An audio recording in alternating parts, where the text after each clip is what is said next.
Get this. Adults undergo life transitions on average every 12 to 18 months. That's from Bruce Feiler in his book, Life is in the Transitions. What this means is that at any given time, we are either headed into, in the midst of, or coming out of a transition. When I think about my own life these last few years, that absolutely tracks. I've moved from California to the Midwest, had all kinds of work transitions, officially become the mom of elementary age children, and am actively trying to make friends in my 40s. Hi, everybody. My name is Michaela O'Donnell, and I want to welcome you to this podcast, The Hidden Work of Leadership. I'm so glad you're tuning in.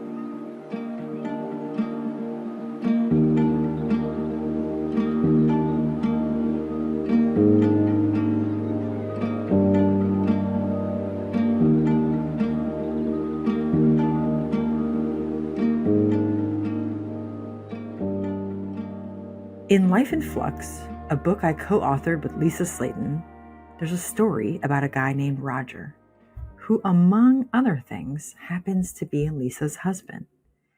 You'll meet Lisa next episode and hear all her stories. But today, I want to tell you Roger's. Roger grew up spending summers on the coast of Maine.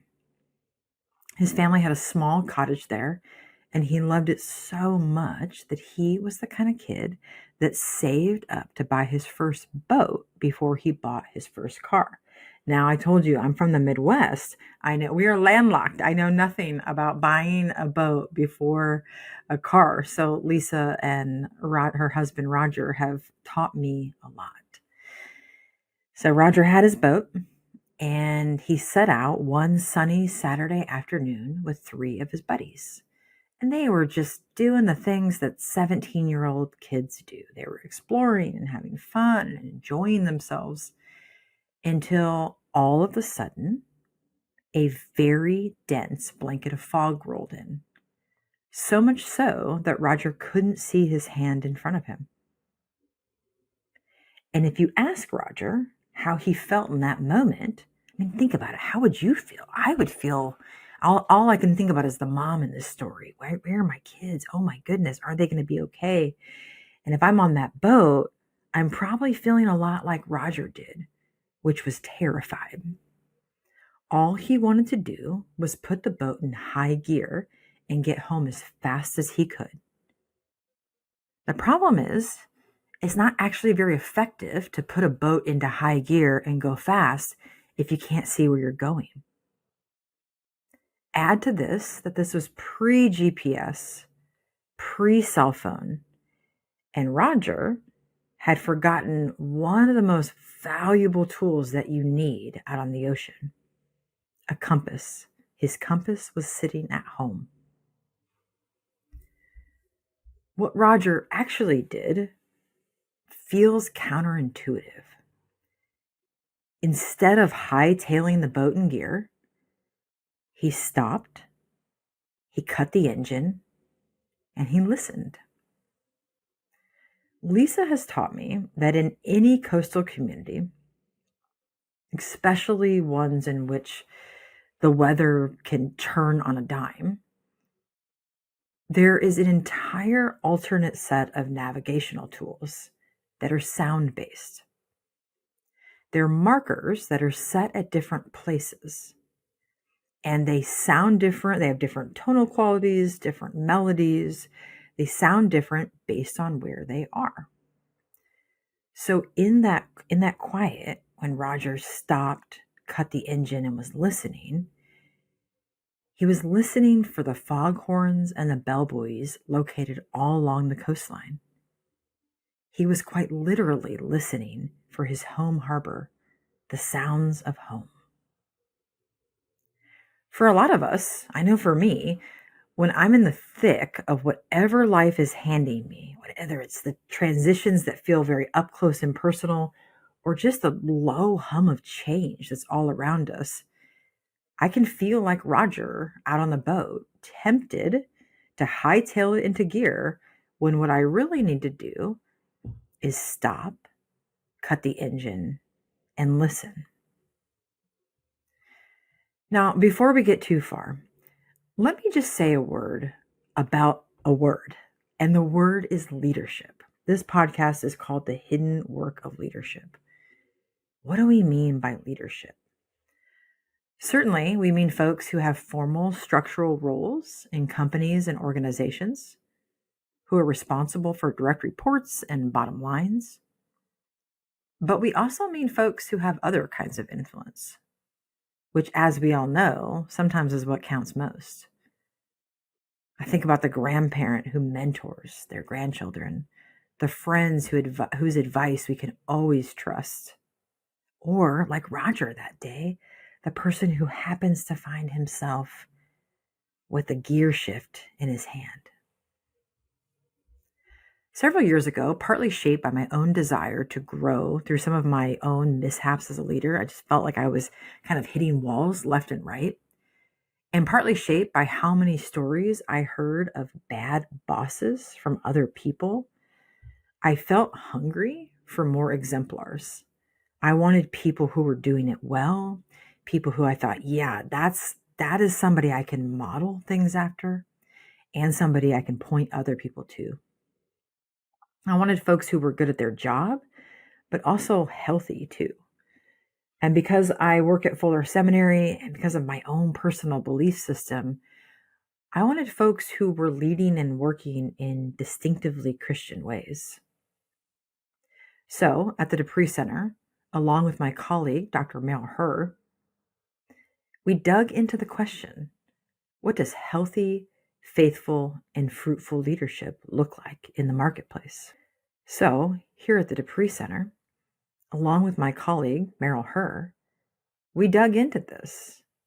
We dug into this pursuit of exemplars, folks who were healthy and faithful and fruitful in their leadership, regardless of what industry or season of life they were in. Meryl and I conducted 18 focus groups and 35 in-depth interviews with these different leaders, and oh my goodness, we just learned so much. And from it, we believe we got a picture of what a flourishing leader looks like. And we've got a bunch of resources, and we're doing different things that in different ways are all meant to help you move toward the same kind of flourishing. But there was one particular finding that gave birth to this podcast. Meryl and I observed the leaders in our study had a particular response in seasons of difficulty. They leaned in. When challenges, crises, even crucible moments came, they took a step in, not away. Kind of like Roger that day, right? He, instead of hightailing it and running away, he got very quiet, which was his way of leaning in.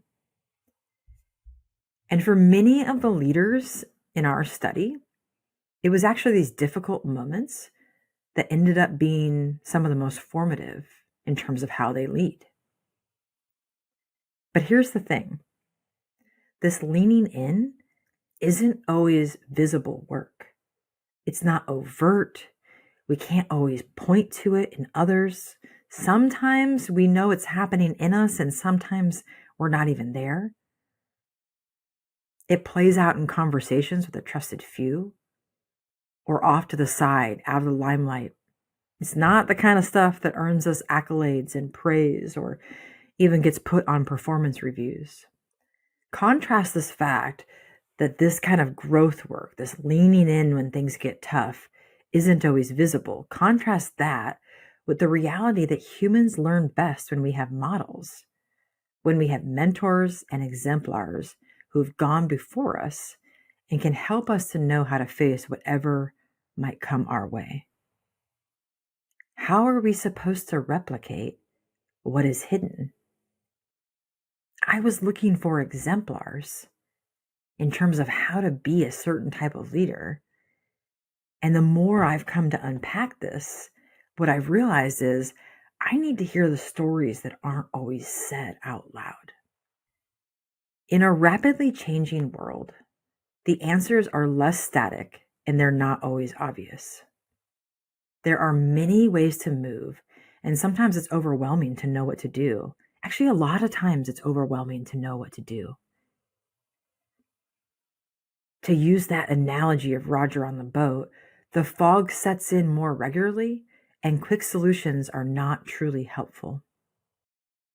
In the midst of all that complexity, I'm convinced that the way forward, a healthy, faithful, fruitful way forward, a way forward that enables our own flourishing and the flourishing of the people and systems entrusted to our care, I'm convinced that our capacity to do that hinges on our willingness to lean in to the hidden work, to the inner work when things get tough.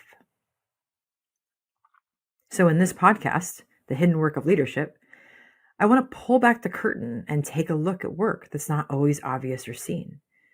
The stuff that's happening inside of us when stuff gets tough. The things that we talk out with our trusted crew.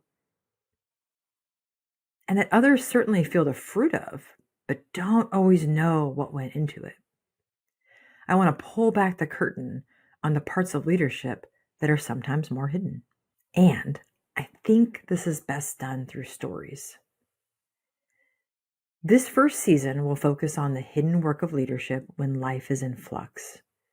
All those moments when things are up in the air, when we're in transition, when we feel disruption, when the fog has set in.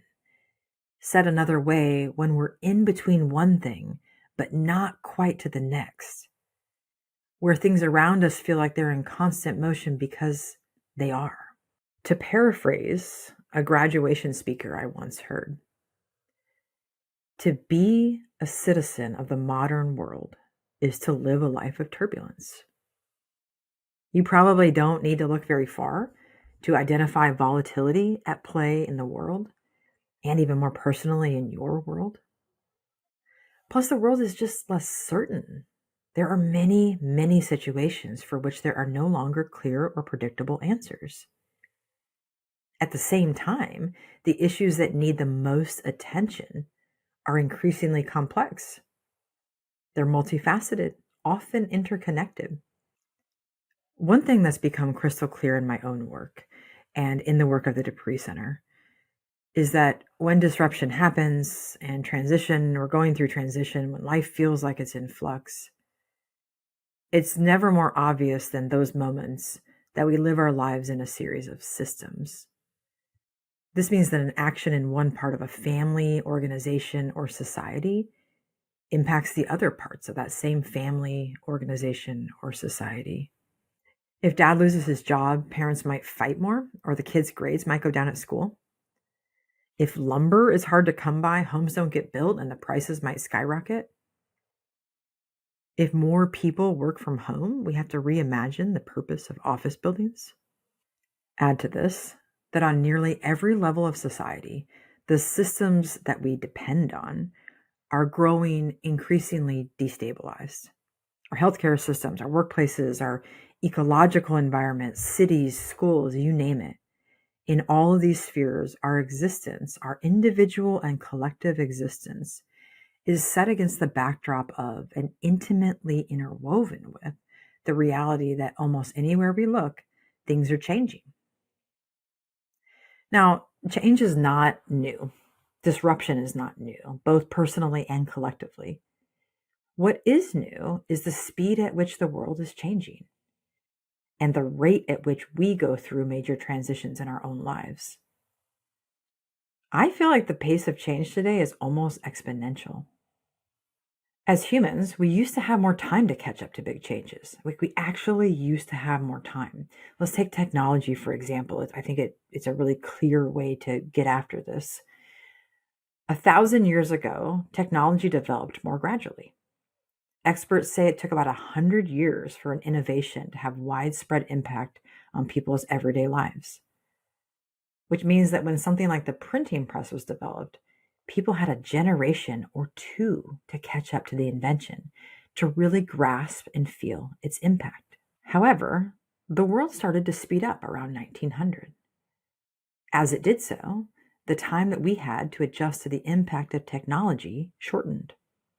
When innovations like the light bulb, the automobile, the telephone came onto the scene, their widespread impact was felt in as soon as 30 years, shortening the period of adaptation by 70 years. That's a big jump. But get this, today, the time it takes innovation to impact everyday life is even shorter. Only 7 years. We've gone from 100 to 30 to 7. The issue is not only that this is fast and feels like a lot, the issue is bigger than this. Our brains literally cannot handle this pace. Experts suggest that it takes the brain about 10 years to adjust to these big, widespread types of changes. So while humans are adapting to change faster and having to adapt faster, we're just not made to keep up. Technology is outpacing us. The pace of change in the world is outpacing us, which means that there's no answer except for it's too taxing, too demanding, and too disorienting. Now, on some level, that's discouraging. But on another level, it's relieving. Amidst all of this, our job is actually to be human and to do the work, guided by God and with a trusted few, to lean in deeply to that humanity when things feel like they're in flux, when they're moving too fast and change is happening at a pace that feels unreasonable. The temptation is to try to keep up, to busy ourselves, or try to move forward quickly. It's natural, right? It's so natural to want to put our boat in high gear and hightail it forward when disorientation sets in. But the simple fact is this: most often, when things get tough, what got us to where we are is not going to get us to where we want to go, which means that trying harder or faster only leaves us feeling more lost and exhausted. It doesn't actually help us make our way in the midst of the complexity and ambiguity I described earlier. So over the course of this season, we'll interview leaders who are situated in a variety of industries and leadership roles. They all have one thing in common. They've done the work. They've leaned in when things got tough. They've made counterintuitive choices when the fog rolled in. We absolutely need exemplars. We need to hear their stories. We need to learn from folks who have been down this road before. And I trust that you'll learn just as much from these people as I have. So I can't wait for you to meet them. Next time you'll meet Lisa, right? You've already kind of met Roger, her husband, through the story I've told you, but you'll meet Lisa. First, as a guest, we'll unpack her own hidden work, and then she's going to join me as a co-host for the rest of season 1.